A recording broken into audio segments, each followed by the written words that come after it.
Welcome to the NRT Now podcast, giving you the latest in Christian music news, topics, and artist interviews directly from the largest Christian music site online, newreleasetoday.com. Now, here's your host, Jake. Hey, welcome back. This is episode 5. We've made it to 5, y'all.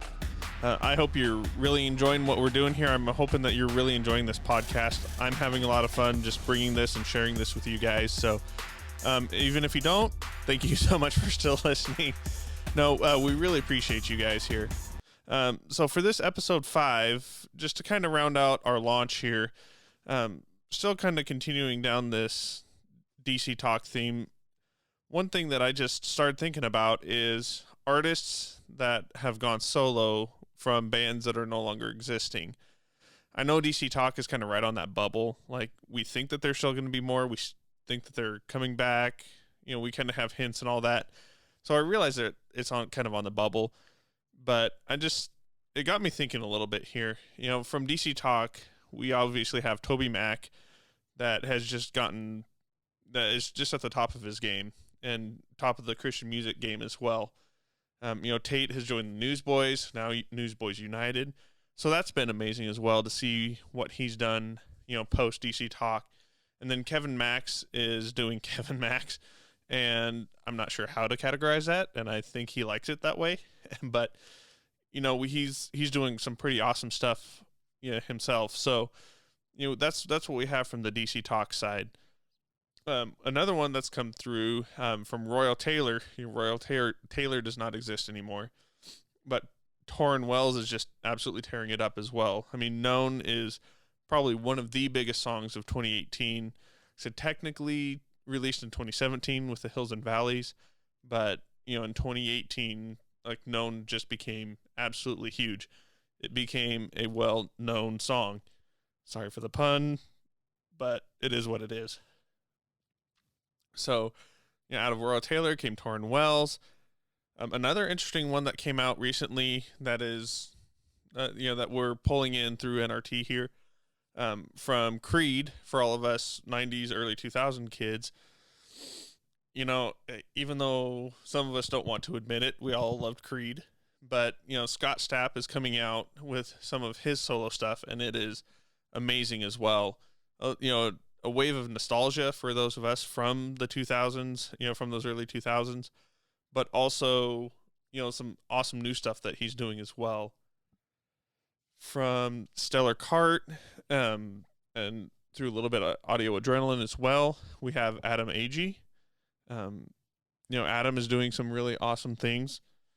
Yeah, he's doing a lot with the Newsboys these days. He's out on tour with the Newsboys. He was kind of the MC for Winter Jam. It's really hard to put where Adam is right now, but I'm really loving his new solo album, and I'm very excited to see what he does next. I know he's out on tour with the Newsboys again, as they're going out again this fall. So really excited to see that.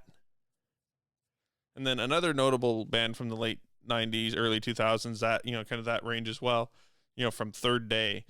Mark Lee has been putting out some solo stuff that is just awesome. He's doing some awesome stuff on his. He's doing Facebook Lives. He's still continuing his ministry. He's still continuing the music and all that, and just kind of taking it a little different direction than what Third Day was, but still great nonetheless.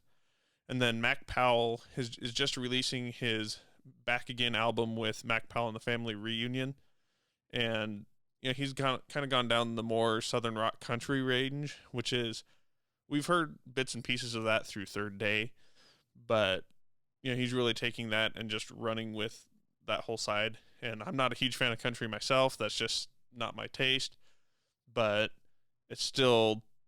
I'm still loving the albums. I'm still loving December, which he put out for Christmas, you know, and then this Back Again album is awesome as well. So it's really awesome to see, you know, some of these artists that, you know, the bands themselves, you know, it's not always that, you know, there's a fight. And actually, I think very rarely is it that there's a fight and everybody said, you know, the heck with this, I'm going my own way. You know, it's just, you know, different seasons and different lives, you know, going out on the road, the life of some of these artists. It's a tough gig being away from families, and sometimes seasons just pass. When I did an interview with Mac Powell, and I think we'll listen to that just a little bit later. It wasn't so much that there was issues with the band, but it's just seasons. Everybody kind of started out to kind of a different rate, started going out different ways. And it's just, sometimes it's just time. Sometimes it's just seasons, kids grow up.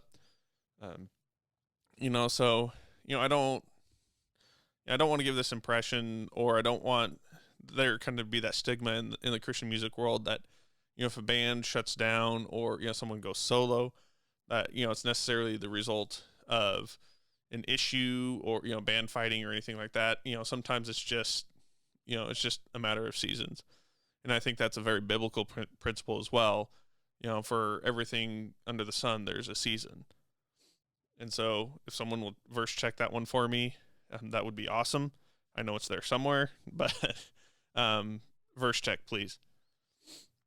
So a lot of the ones that I didn't include in this list are from bands that are still active, like Ledger and Fight the Fury from the Skillet Crowd. Bo from Need to Breathe released a solo album. Matt Hammett from Sanctus Real. Sanctus Real is still around, but, Matt's no longer the lead singer there. So those are the ones that I really didn't feel comfortable putting in with this category here because the bands themselves are still going. So that's a whole different conversation for a whole different day. But like I said, with the DC talk kind of, beating this Jesus Freak Cruise, thing to death, beating this Jesus Freak Cruise horse to death. It's just something that was coming to mind, just what all's coming out. And with Mike Powell's new album coming out, I thought it was interesting to just delve in a little bit about, artists that are coming out of, bands that are no longer in existence here. So, sound off, let us know. I know there's ones that I missed, and that's okay. I want to hear from you guys to see what other bands are coming through your list here, or what's on your mind here. And so the discussion piece of this is going to be a little bit shorter here. This first piece is going to be a little bit shorter here, but I also wanted to kind of roll out this launch, kind of this grouping of episodes here with just a little bit of behind the scenes that happens, here at NRT, and kind of rolling down the range of interviews and touch on the topic of interviews and stuff. I know all of us here that have had the opportunity to interview artists, it's always a blast, but it's always a zoo as well. Or at least, a lot of times it's kind of a different experience. A lot of times we get confirmations, last minute, because honestly, some of the artists don't know their schedule until the day of, or like the day before. So, especially when we're doing an in-person and on-site interview, before a concert or festival or something like that. And sometimes, we get to plan out what we're doing. We have a very good structure to it. And sometimes it's, hey, I have some time for you. Would you like to come do this interview? Would you like to come run with us here? And of course, absolutely. And then sometimes, the venue, it's doesn't always allow for, either acoustics or video, or, a lot of times, it's hard to tell what we're walking into when we come, what venue we're walking into when that comes, and then, sometimes it's like some sound check runs over, or, something of the sort, where, what we had intended to, the path that we intended to run down has to be abbreviated and kind of rearranged just because, schedules run around. So just a couple of them that I've done, Mac Powell is one of those where sound check went through and, the time was a little bit condensed. So we had to kind of rearrange what questions I want to ask, what I was looking at, all that, kind of get it in and out as quick as we can, just because, like I said, his schedule was super busy. And then the venue that we're at, we had to kick some people out. Well, we didn't kick them out, but they voluntarily left, but just because, there wasn't enough room. When I got to do the For King and Country interview, they were at the ballpark here in Arlington, Texas, the Rangers ballpark. Go Rangers. And, we had kind of some preset, like what we hoped to do, what we wanted to do. We wanted to take advantage of the unique venue of the ballpark. And due to just getting stuff around set, they were still trying to finish the last bits and pieces of getting all the sound set on the stage, kind of in the loading area. We had to run up to one of the suites, and that's where we wound up doing the interview. Everything kind of got jumbled around. We had to kind of rush up there, make sure we were being mindful of their time as well. And then Switchfoot, I got to talk with Drew with Switchfoot, and we'll listen to that here in just a little bit here. For this one, I had to actually go out to my car, put one phone on speakerphone, put the voice recorder next to it so I can go back to it and, transcribe it. And so I'm literally sitting in a car in the parking lot on the phone with Drew, recording that there, just because that's what was available at the time. And so, at the end of the day, we love bringing these conversations. We love bringing the personality artist. I've talked about it a lot so far in the launch of the podcast, how we just love hearing the stories and, what the artists have to say about their music and how what they do, ultimately down the line just brings people closer to God. It's what brought them closer to God. It's what brings us closer to God through the music. And so it's kind of one of those, we do what we have to. The conditions aren't always ideal, or it's not always the best audio that we capture, or whatever it is. But at the end of the day, we're still having these conversations, and we're still talking about what God is doing through all of their music and in their lives and stuff that shines bright. So I'm gonna go ahead and play some of these interviews. From first one is from Joshua Gala. He caught Crowder at Creation Festival not too long ago. It's one of those festivals are crazy. There's not dedicated quiet booths. It's just kind of a grab bag as far as those facilities. So it's one of those where Gala was able to get the interview and get Crowder get the audio for Crowder pretty well. But, kind of the conversation, like I said, it was, what he had to work with there. We're going to go down my interview with Switchfoot. I was just talking about, having to be in a car and, recording speakerphone to voice memo kind of situation. And then to kind of cap it off, we're going to go with the interview with Mac Powell that I had. And it was, in a very cavernous kind of room. In honor of his album kind of being released, what we were talking about just a second ago. So, I'm breaking a lot of rules of podcasting, I'm pretty sure, with this here, about audio quality and all that kind of stuff. And I'm okay with that because I don't like to play by those rules. I don't like to play by a lot of rules, as far as what we should do and what we shouldn't do creatively and stuff. But like I said, what I really want to bring to it is just it's kind of a behind the scenes, what we do on the backside and what we do, what we kind of adapt to and everything to make sure that the stories from the artists are being told here. So, here we go. We'll start with Joshua and with Crowder at Creation.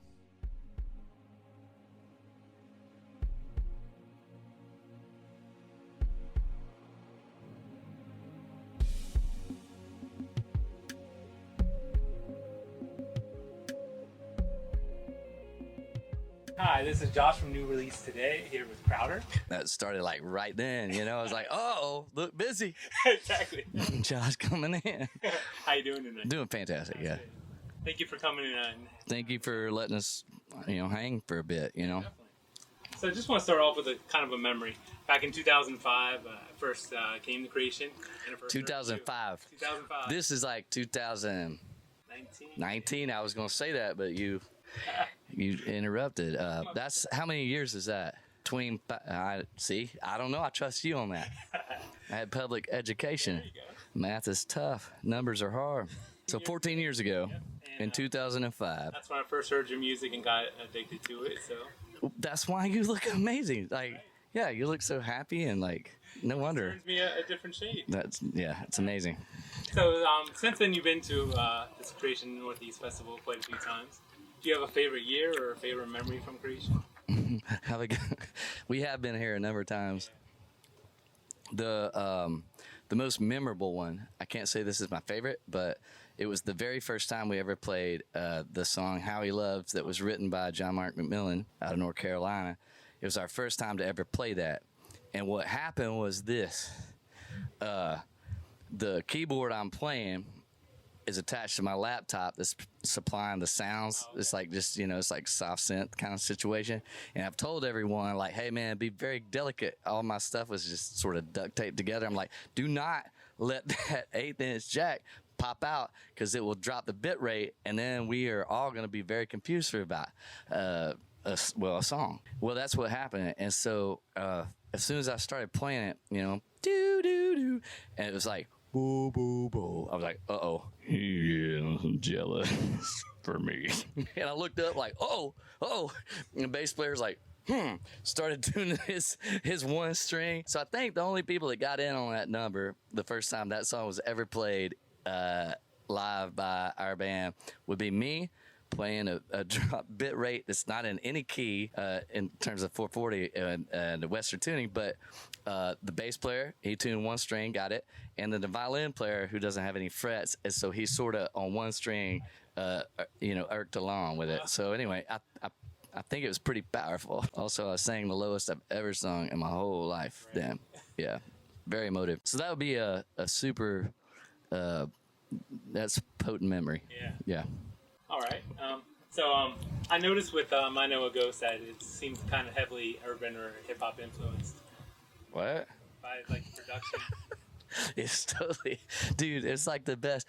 So yeah, the whole, I kind of set rule. Most records I kind of, in my mind, have some lines that I'm like, here's how we're going to make this one. And it's just, I need to, there's probably medicine for this, but I'm not taking it. So this one was like, I want to make, how does Drake put out, 53 songs in a year? Like, how are you making all that music? Like, that's insane. The output is so large. So I hit up a bunch of hip hop producers, asked them to send me tracks. When you're watching that documentary, and Jay-Z's sitting in there and Timbaland's like on the deal, and he's like scrolling through songs, and the room is just like super dead, and all of a sudden he hits one, and then the room lights up, and then they're in the vocal booth, and you have like magic. So they sent me Dropbox folder files where I would just click through stuff, and then someone would hit me, and I'd be like, oh, it's already there. It's already done. Sometimes you pick up a guitar, and it just writes a song. Right. And it depends on what guitar you picked up. It had something to say. It's like the tracks have something to say, and you just, it pulls it out of you. So the reason there are like too many songs on this record is because I could make 53 songs in a year. I was going to have to renegotiate my contract. So anyway, it's definitely, from being in the ATL, having the peer set I have now that I did not have in Waco, Texas, or Texarkana, Texas, where I grew up, being in Atlanta, Georgia, it's like the most diverse. I'm always the minority, That'll change the way you hear stuff. That'll change the way you think. It'll change your exertion of yourself in regards to how to love your neighbor better, because it lets you see broader than you used to see, and so it's always reflected in the music, man. Right. Yeah. Testify came out not too long ago with Social. Oh, dude, that's a good track, right? It's one of my favorite tracks of all time. For real? Yeah. Man, I had very good buddies of mine. So. They're awesome, man. I'm telling you. And I was like, wow. Being in a room with them is like being in a room with sunshine or something. They're like on fire, like crazy. They sent me. I actually recorded that vocal in Australia in a hotel room, and I was hoping like, man, I hope this is all right. And goodness gracious, the way it turned out is fantastic. I love it. It's one of my favorite ones I've been a part of too. Like they're doing some amazing stuff, and I'm just glad to be near them. You know what I mean? Yep. So it's been middle of 2019 here. Any new music coming between now and December? Or? Man, we renegotiating that contract. right now what we're doing is trying to make a bunch of support material for what we have out with Ghost Div, because it was a lot of music. And we've shot, and speaking of Social Club Misfits, like we just shot a video with them for La Luz that they're on, which means it's Espanol for the light. I'm bilingual, and so it was like we were hoping for something stupid. It got way stupid. Like all I said was like, "Hey man, Social Club Misfits about to come out." And these kids, just like a wave, came over the front of the stage. They had it was like a U2 situation, super high production. And there was this big V that pointed out into the middle of the arena. And all these kids just like flooded over the top. All the security guys were like, I don't know, best just let them go. They'll work it out.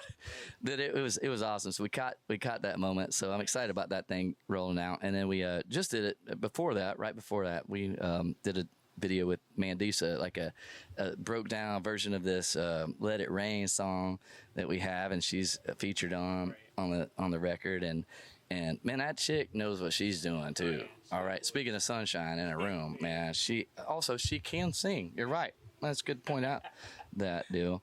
But we were doing the video, and she got that those American Idol roots. Right.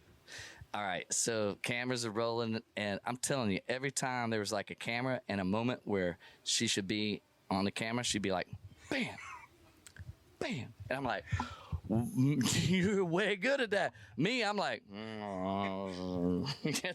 don't make eye contact with the camera. She's like, I'm like, that's that American Idol training, right? Yeah, you learn. Paul Abdul told you to look at the camera. I don't know who was there at the time, but somebody told her, like, man, you got to get that camera. Work it. I'm bad at that. She's pro. I learned a lot that day. I'm going to be better. Your favorite festival food? Kind of like... Oh, corn dog. Corn dog? No, I don't know the summer starts till the corn dog's available. Then I know summertime. It's like, we must be at a festival. I just asked, like, hey, they got corn dogs today? It's like, got a corn dog. I know where it started. Fair food and festival food is my food. And so summer is corn dogs. Yeah. And so I have like in my mind, mental list, ranking the corn dog. Because the batter can get it's sweet on the front end, but there's that bitter thing that happens right at the back end before you get into the dog part of things. And it's complicated. It's way more complicated to get a perfect corn dog than you think it is. And it's just, summer after summer, I've been out there trying to find that perfect corn dog. Oh, yeah, there's been some moments, you know what I'm saying? Yeah. I talk about them, too. I'm like, oh, this is it. This is it. Sturdy stick. Hey, look at that. It's great. With the beard, of course, does it have a name or a personality of its own?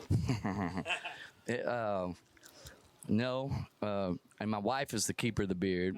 Oh, okay. This is what you just call, like, no, there's no interaction between me and the beard. It's just like, this is what you call letting yourself go. But my wife monitors this, it's like at some point she'll appear with scissors, and it means that's like time. If she's gonna trim, I just sit there like that. It feels great, and then we're back ready to go. So she keeps it in shape. And the last time she saw like my face without anything on it was the year 2000.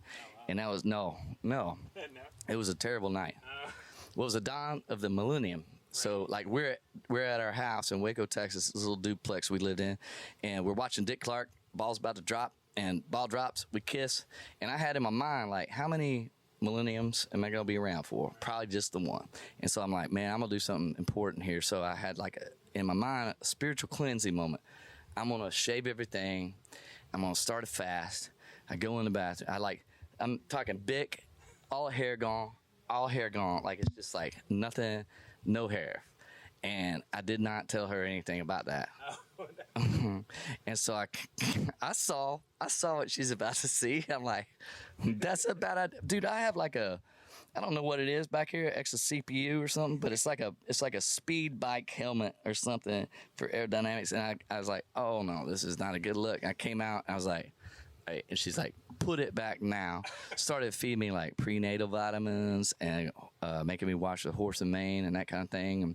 And so anyway, last time she saw this fully clean was the year 2000. So I just trust her.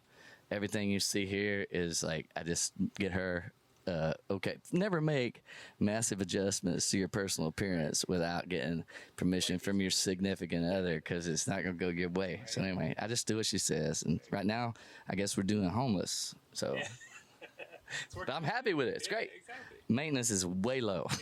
Yeah. Way low. So Kenny Rogers, The Arctic Fox. yeah, Arctic Fox. Or the Gambler. I don't know. You're talking about the dog we Right, the dog. follow everywhere. Yeah, When did he it's start confusing. Everybody's a little confused about it. And here's how it started. On the first solo record called Neon Steeple, I was trying to tell my friends. It's very simple. I was trying to tell my friends, like, they're like, hey, man, what kind of music you making? And I'm like, well, I don't know. It's like kind of like a porch music situation. And then one of my friends said, hey, man, you can't have a proper porch without a proper dog. I'm like, got a dog. Her name's Kenny Rogers. All right. That is true. It's a girl dog. Oh, okay. But been in the family a while. My brother pointed that out after she had been named, because she's white. She's Arctic Fox, so it's just like the softest thing you've ever touched. But it's very obvious that it's a girl dog, but it was too late. So it's Kenny Rogers, the Arctic Fox, and so we just go where she goes, and it validates everything we do. With all the touring that you do, any unique fan interactions or Oh no, they don't. you know come in? Sort of like a Santa Claus experience where it's like, oh, from a distance, but now I'm crying, you know? It's like, I don't want to be that near you. No, so my favorite, one of them actually was here. Like, Okay. no, there was this trend, man. There was this trend where there'd be these signs like, Crowder, give me your shoes. And I thought it was like a biblical mandate to like take my clothes off and hand it to some stranger because I thought they needed shoes. I don't think they needed shoes that much. I think they're just like, hey, man, I got Crowder, give me shoes. I did that quite a bit for a while. Okay. Then I am playing in, oh, goodness, Charlotte, Virginia. Charlotte, North Carolina. Okay. Yep, because there's a couple of them. It was North Carolina. And we're at this club, and I see a sign, and I see something, Crowder, something shoes. And I'm like, like it gets me in trouble every time. My wife is like, you know, I dress you, and you keep giving part of your wardrobe away. You're making this really tough. JCPenney's is hard to get to. So I'm like, okay, I'm gonna ignore it. I ignore it for a few songs, and then they start yelling, and I'm like, okay, I gotta address this in the crowd. And then I read the sign. It says, Crowder, I have your shoes. Oh. It was the shoes I gave away here at wow. Creation Fest, and it was like 3 or 4 years later, and they were my favorite shoes. I remember the moment like crazy. I'm like, do not ask me for my favorite shoes. Why did I wear these shoes when I'm in the Northeast? They always ask me.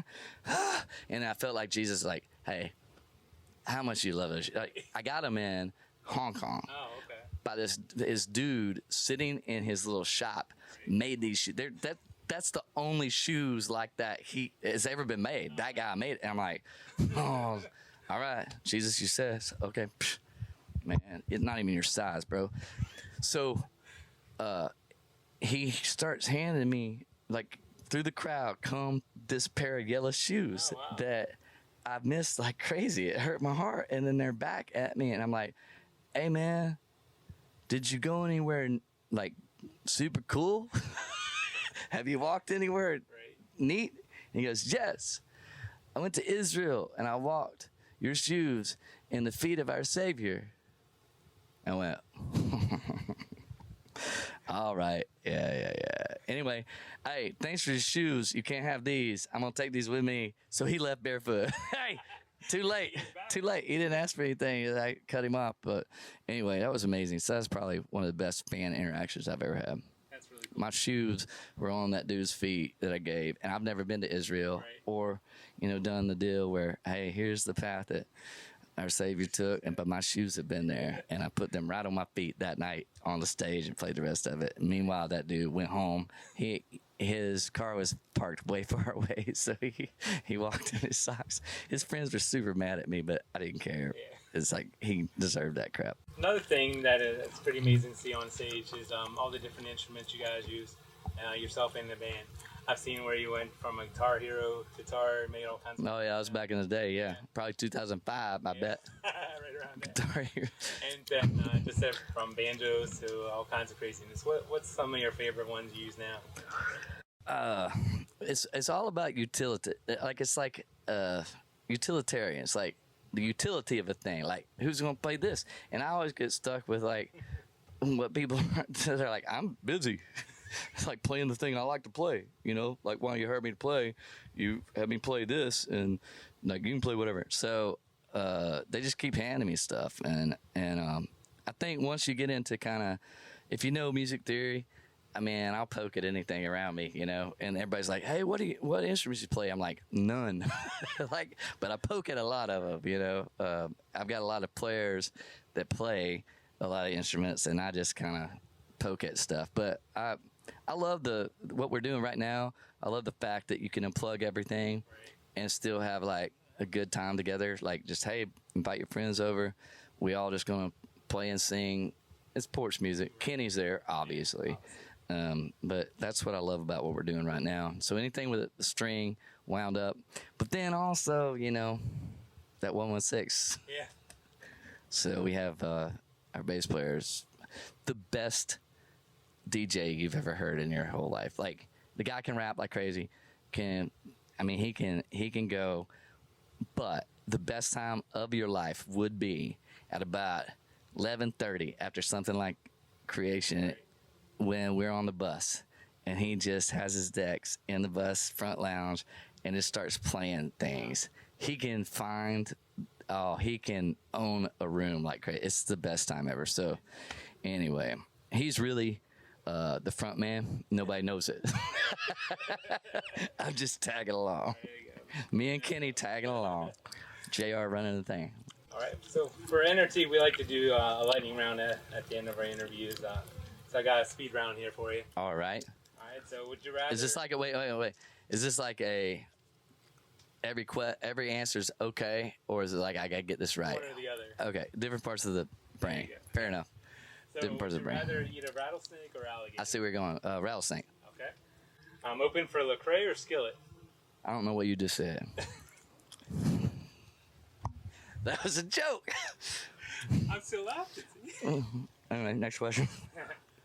You can't ask me that. Like, anyway, but that was funny. How it was funny. Would you rather live in Texas, Georgia, or Tennessee? Yeah. The home would be great. Right. Again, you can't make me choose. True. All right, going back to Carnival. Cotton candy. Cotton candy. Cotton candy, I don't. Was corn dog in there? No, it wasn't. Funnel cake. Cotton candy. Is this magic? Like, it's like was there, then it's not. Like, you could put it in your hand. It's like, I had it. It was right here. Now it's gone. You know. Or my wife thinks that you can stop hurricanes with it. If you flew planes over and just drop whatever makes cotton candy, those little things, just like fly a plane over, drop some cotton candy, and it just like, then cotton candy on the beach, you know, it's like, everything's fine, just covered in cotton candy, but it'll disappear because like it does. Anyway, I think she may not be onto that solution at all. So would you rather live on an island or the farm or the bayou? Island. Why don't we live on a farm? Okay. That also has like a bayou, because like, you know, there's a, you know, ingress from the ocean water, and then and we're farming. And raise stuff. There you go. Might be pineapples. Yeah. There's pineapple farms on islands. It's called Hawaii. Roller coasters or skydiving?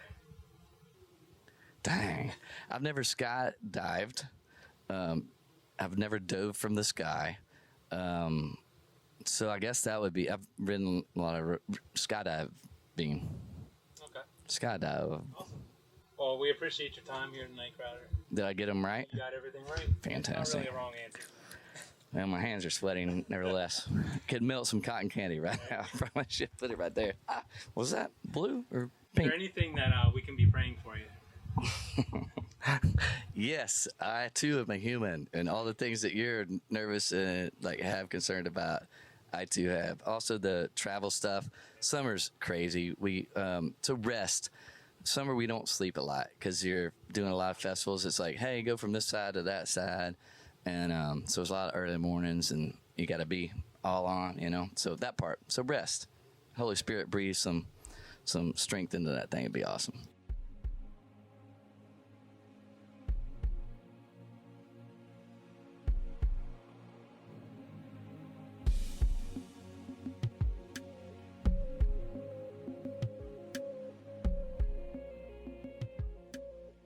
So that's a ton of fun. I love listening to that conversation with, Crowder and Gallup, man. So laid back. I mean, I think he was, I can see Crowder just leaning back, hanging out, just Mountain Dew in hand or something like that. A lot of fun. So let's head over to Switchfoot, the conversation I had with Drew with Switchfoot. Here this is.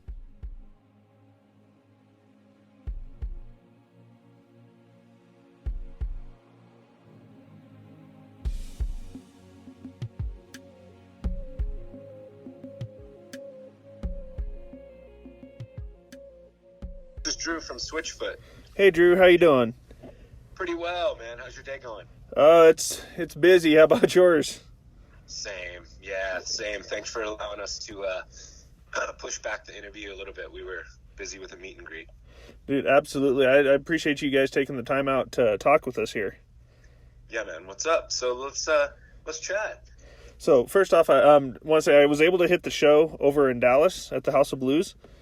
Nice. That was an amazing show. I was the guy running around with the camera right in front of you there. Over in Dallas. Awesome, man. I'm glad you were there in Dallas. That was a really fun show. Dude, it was a blast.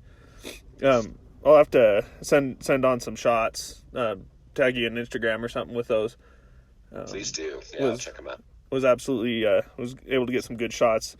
At first, they gave me a photo pass. I'm like, what am I supposed to do with this? And it wound up getting some good shots off of that. So love it, man. That's cool. Cool. Just wanted to chat with you just for a few minutes. Just kind of talk about the native tongue and some other goodies. So we one of the themes that we heard through that was, you guys were talking about that 1.5-year hiatus that you took. And I read the email that or the blast that you put out, was it a couple of weeks ago, I want to say, about, how you had kind of taken the time to do some inventory with the house, both, metaphorically and physically. Right. So what all did you and the band itself, what all did you guys learn in that process of that hiatus, and how did that affect the writing process for Native Tongue? Yeah. So everything has a cost. You say yes to something, you're saying no to something else. And I think last year I realized the cost of doing what I do in some ways that I hadn't known before. I'm gone a lot. I travel for a living, and that takes its toll on your body, your relationships, and your just your heart. And for me, I had to repair some things in my own life. Tour life is a fake world. People applaud you all the time, and there's free food and drinks everywhere, and you're in this kind of wonderland atmosphere where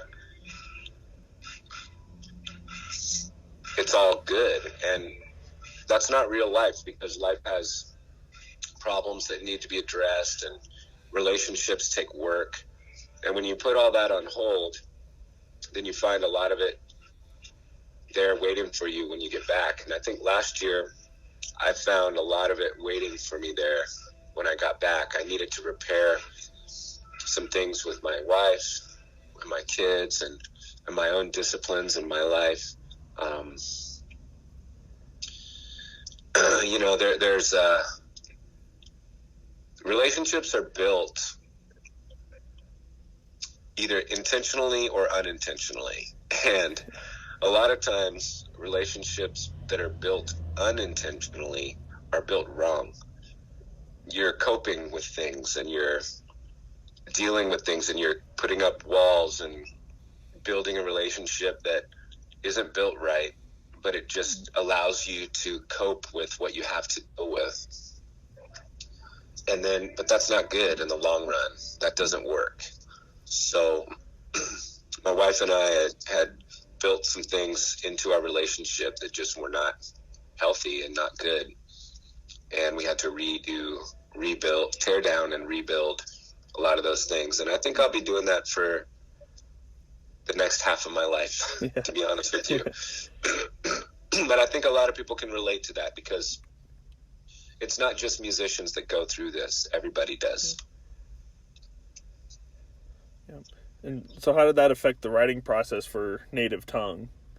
Right. So we put a lot of that into the writing. We were going through that and trying to figure out what's real, what's good to write about, what's worth writing about, what's worth being away from home to sing about, what songs are so important that we need to write them.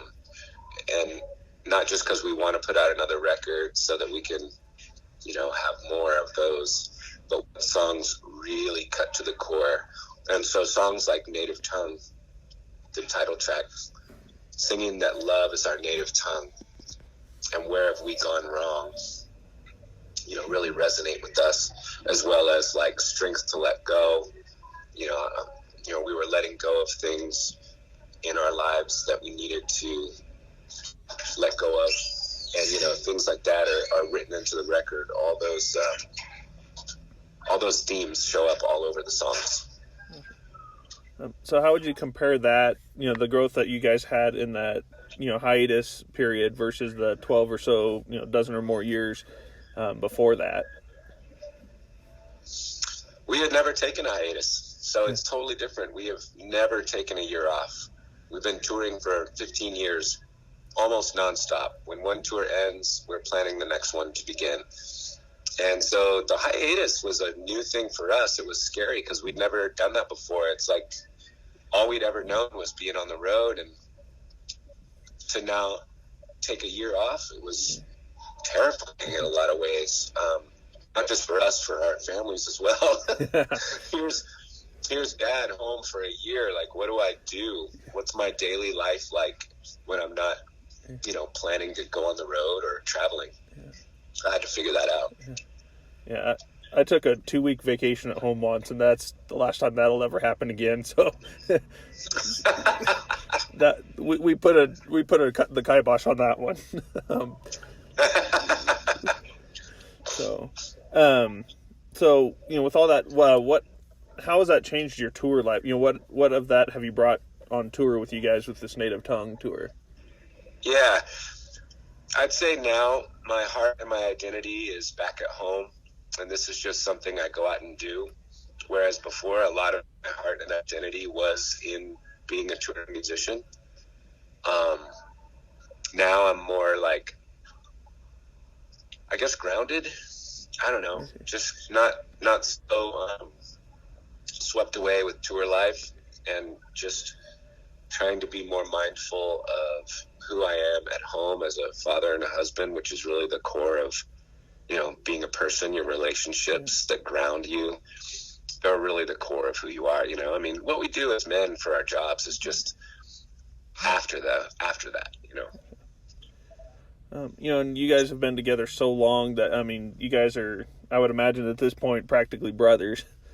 When you guys got the news with Jerome and all that, was there a song from Native Tongue that became your anthem with that?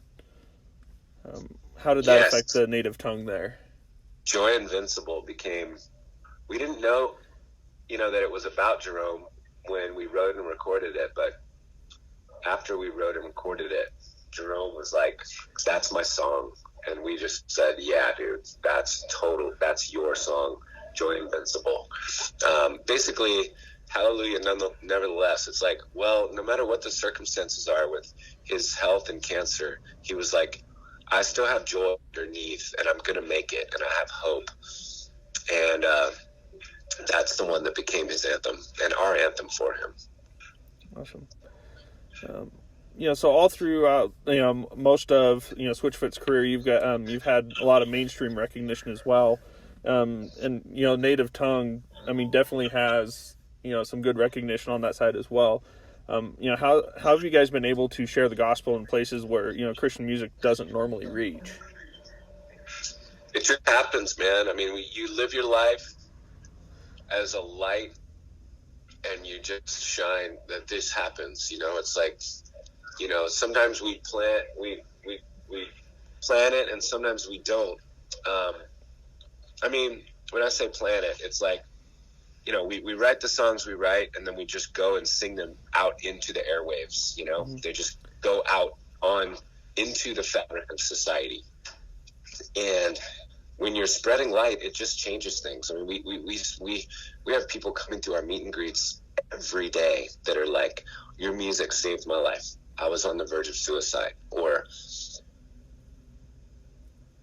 a woman lost her son, and our music carried her through. It was a song called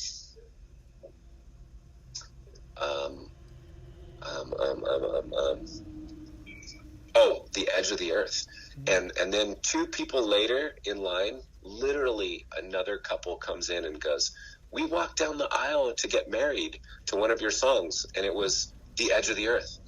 The exact same song that a woman literally buried her son from a car accident, and it meant that to her. So it's crazy how music can mean things to people in different ways.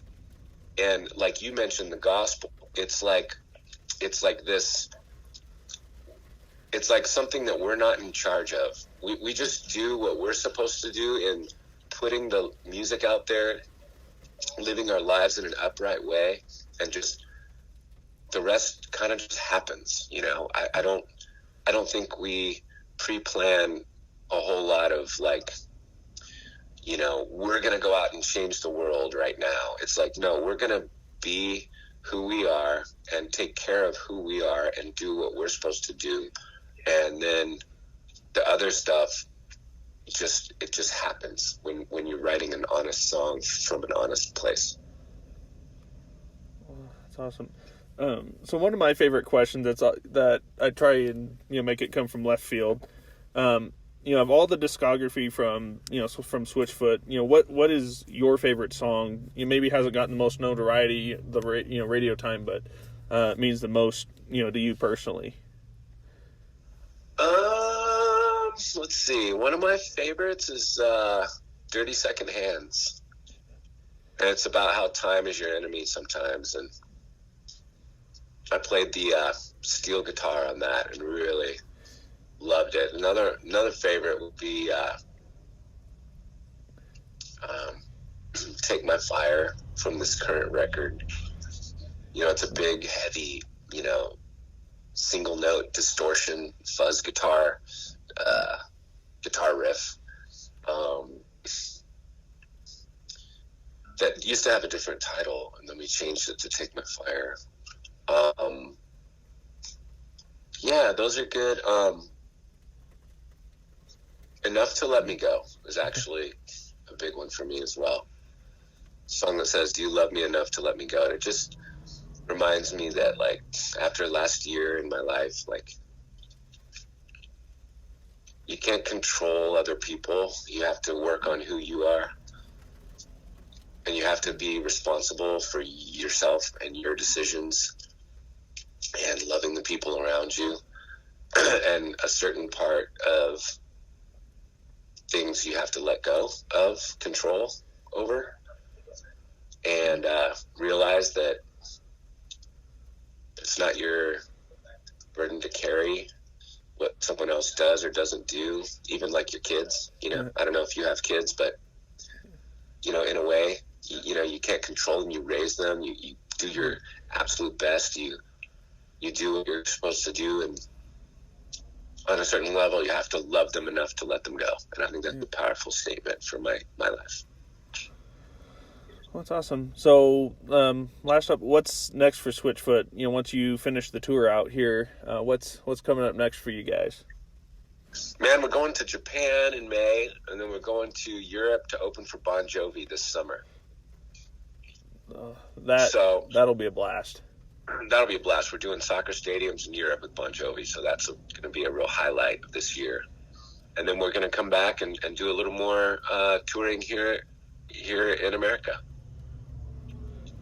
Well, that's awesome. So I don't normally get to do this because I'm normally talking with lead singers or whatever. But as a guitarist, I always drool over pedal boards and guitars, and I'll be sitting there. Oh, hey, that's that guitar. My wife always gives me a dirty look every single time.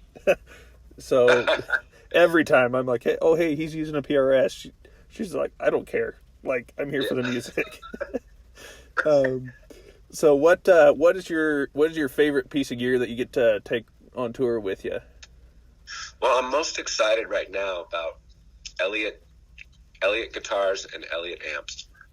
So I'm playing a brand of guitars and amps, which is really cool. I've never done this before. And they're a custom guitar maker from North Carolina. His name is Andy Elliott, and he makes phenomenal guitars. And I have actually partnered with him to help design a new amplifier, play it on the road. So it's an Elliott amplifier called the Revenuer, and it's going to be available from Elliott Guitars this year.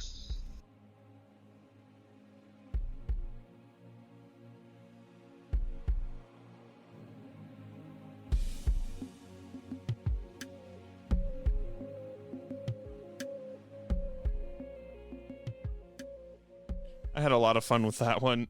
Drew was awesome. It was a great conversation with Drew there, especially being a longtime fan of Switchfoot, one of those bands that I've listened to since high school and stuff. So that one, I was probably fangirling a little bit. Good thing there wasn't video on me. So that one was absolutely a blast. And last up, we will, here's the interview with Mac Powell.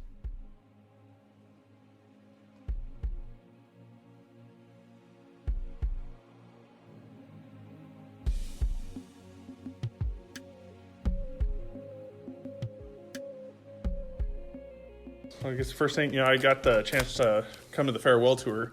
Some good friends of mine took me along. I was definitely the spare tire in that trip. Oh, yeah. I forget, man, so many of those Third Day songs, I just forgot that I remembered. Yeah.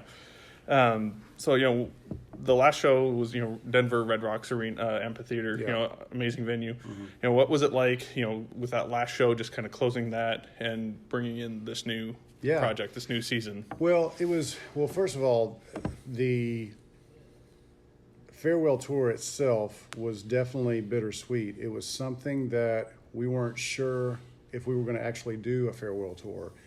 We had just reached a place where everybody was kind of off doing their own thing. And honestly, we thought we're just going to kind of fade away into the sunset and be done and not know if anybody really cares.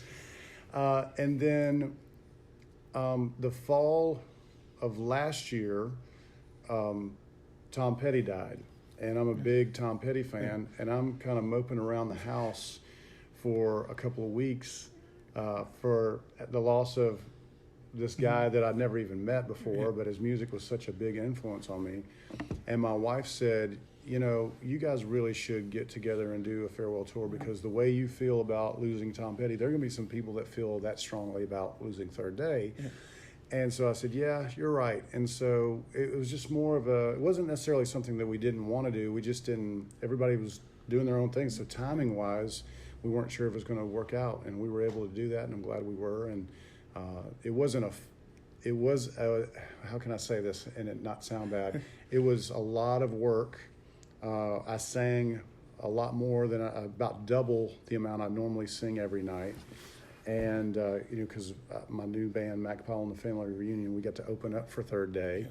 And we were doing these meet and greets, Q&A times. And so I was singing a lot. So it was a lot of work, but I'm glad we did it. And we did it for the fans because they deserved it. And leading into that, you introduced us to Mac Powell and the Family Reunion on that tour. Yeah. And you describe it, it's a little bit different than Third Day. Sure. Just a little bit. Yeah. You describe it, as a little bit of rock, a little bit of country, a little bit of gospel, and a whole lot of love. Yeah. Where do you see this going from here? Who are you trying to reach with this music? I think it's a great question, and we've we probably still ask ourselves that every day. I think we've realized there's not a certain audience that we're going for necessarily. I think maybe a few years ago, I told myself I want to reach people in the country market. But then I kind of realized I just want to reach people that like good music. I want to make quality music that's going to draw people in, whether they're country music listeners or gospel music listeners or rock listeners or whatever. So we're not making country music, we're not making gospel music, Christian music, we're not making rock music, we're making Mac Powell music. And so there's a little bit of all of that stuff wrapped up in it. And I love this idea of the family reunion because it'll not only musically is it a little diverse, a little more diverse than what I've done in the past, but I think we want to bring that in for our audience as well. Rolling into that, December just came out. I've had that on repeat for a little while. Oh, an amazing album. Thank you. Watching some of the YouTube videos, the lives the last couple nights, you said that this started out as recording Make It Through December. Yeah. Merle Haggard's. Yeah. And, either got out of hand or grew wheels and went from there, depending on how you look at it. Well, when you go in, you spend, it takes quite amount of money to spend to record.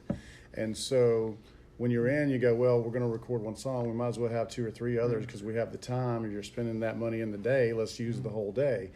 And so we recorded about 3 or 4 songs, and we went, well, let's come together one more day and see what happens. And we got another 3 or 4 songs. And so by the time we were done with those 2 days, we thought, well, we're really close to having a full record. So let's just let's see what comes out of it. And we ended up last minute, we came up with the song December, which ends up being the main, track on the record and the title of the record.